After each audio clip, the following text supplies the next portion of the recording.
Globalization is the interchange of worldviews, products, and ideas integrating the world through advances in communications and transportation. Globalization in Tibet, the roof of the world. In terms of globalization and the extent to which other cultures are coming into Tibet and maybe changing Tibet, I saw a lot of that. What I expected from Tibet was ruralness everywhere, yaks everywhere. And there are yaks everywhere in the rural countryside. But to my surprise, I saw many department stores and a lot of evidence in modernization. The rate of modernization in Tibet is reaching the rate of the rest of China and how it's expanding.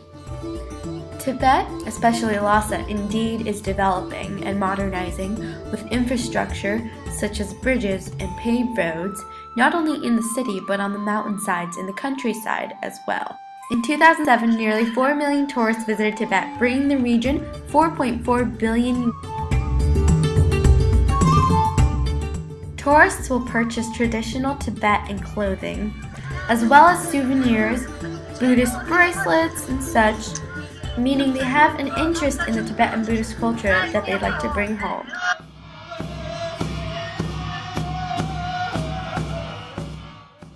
Performances geared toward tourists expose the tourists to Tibetan culture, the traditional clothing, the traditional music, dance, as well as their appreciation for the yak.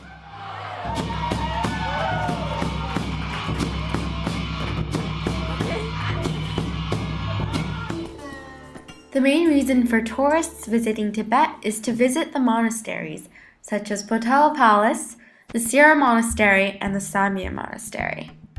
Visiting these monasteries allows for foreigners to get a glimpse of the Buddhist culture in Tibet. Despite the monasteries becoming a tourist site, it is just as sacred to the Tibetans.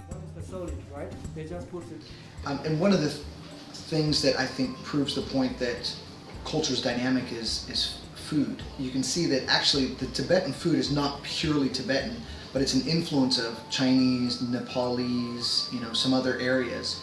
And so even Tibetan culture is an evolution of other cultures coming together.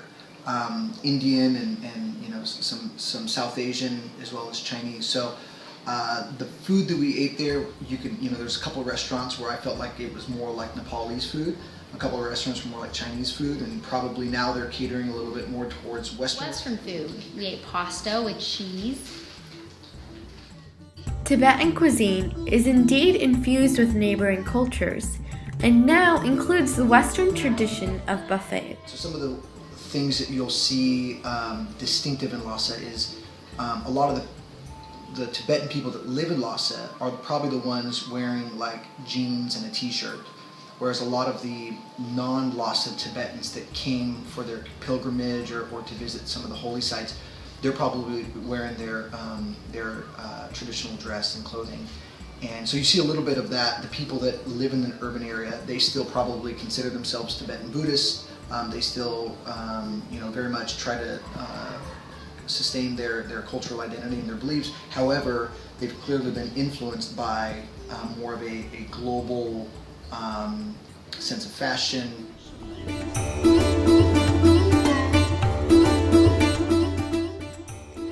Although many Tibetans wear modern or Western clothing, there are Tibetans of all ages, adults and children, who continue to wear traditional Tibetan clothes. The Tibetan society is molded by Buddhism.